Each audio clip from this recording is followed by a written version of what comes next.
मरने के बाद अगर पता चला कि अल्लाह का वजूद ही नहीं है।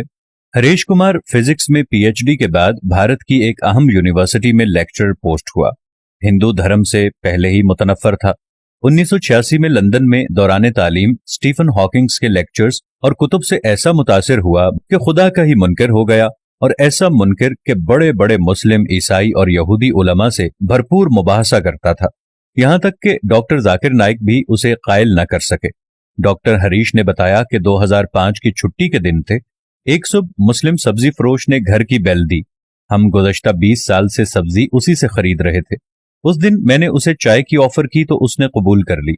हस्बे मामूल खुदा या अल्लाह के वजूद पर उससे बहस शुरू कर दी। 30 मिनट की गुफ्तगू से मालूम हुआ कि वो सीधा साधा मुसलमान है जो 5 वक्त नमाज पढ़ता है। हाँ, वो सौदे में बहुत ही साफ गो और ईमानदार था। माल निहायत मुनासिब दाम में बेचता था।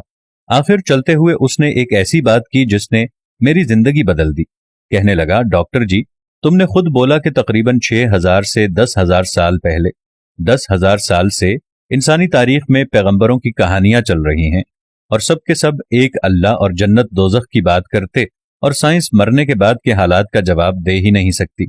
और अब 2 ही इम्कानात हैं, अल्लाह का वजूद नहीं है या तो फिर अल्लाह का वजूद है। अगर तो अल्लाह का वजूद ना हुआ तो मरने के बाद हम दोनों बराबर होंगे, लेकिन अगर आगे जाकर अल्लाह मौजूद हुआ तो फिर आप पकड़े जाएंगे। दोनों सूरत हाल में फायदे में कौन हुआ, आप खुद ही फैसला कर लेना। इसलिए बेहतर है कि अल्लाह को मान लें और उसके कहने पर चलें। उसका कुरान तो इंसान को सीधी राह पर चलने का कहता है।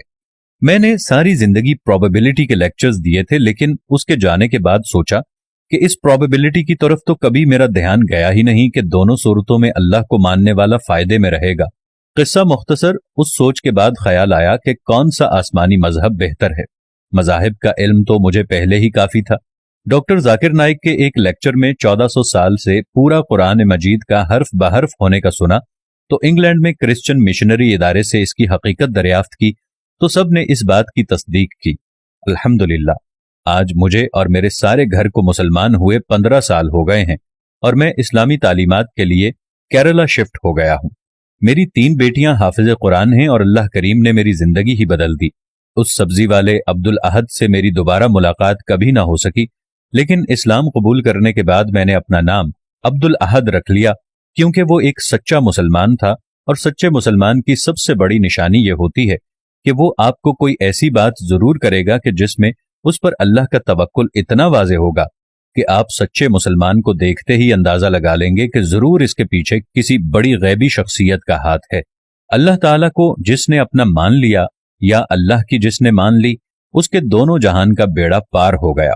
जैसे उस गरीब अब्दुल अहद सब्जी वाले ने अपनी एक ही बात से बहुत बड़े प्रोफेसर टाइप के दुनिया के बड़े से बड़े बंदे को उसकी जिंदगी की हकीकत बता दी है। यही अल्लाह का सबसे बड़ा मौजज़ा है। अल्लाह जब जिसको चाहता है उसको ईमान अता फरमा देता है, और जब जिसको चाहता है कि जो अगर अल्लाह की राह के ऊपर नहीं आ रहा तो उसके दिल पर मोहर लगा देता है। खुदावंद करीम से ये दुआ है कि ए मेरे पाक परवरदिगार, हम सबको ईमान की हालत में रखना। हमारे दिलों में अगर मोहर भी लगे हुए हों तो अल्लाह हमें मुआफ फरमा दे और हमें अपनी बुजुर्गो बरतर हस्ती की तरफ मोड़ दे। आमीन, सुम्मा आमीन।